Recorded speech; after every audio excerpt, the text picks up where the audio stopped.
ଆପଣଙ୍କୁ ନମସ୍କାର। ମୁଁ ରବୀନ୍ଦ୍ର କୁମାର ପାତ୍ର, ବନାଞ୍ଚଳ ଅଧିକାରୀ ଫିରିଙ୍ଗିଆ।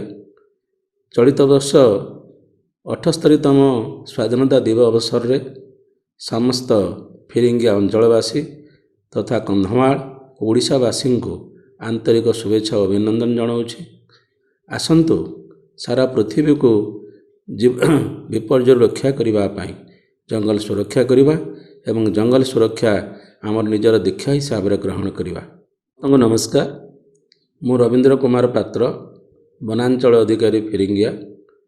ଚଳିତ ବର୍ଷ 78ତମ ସ୍ୱାଧୀନତା ଦିବସ ଅବସରରେ ସମସ୍ତ ଫିରିଙ୍ଗିଆ ଅଞ୍ଚଳବାସୀ ତଥା କନ୍ଧମାଳ ଓଡ଼ିଶାବାସୀଙ୍କୁ ଆନ୍ତରିକ ଶୁଭେଚ୍ଛା ଓ ଅଭିନନ୍ଦନ ଜଣାଉଛି।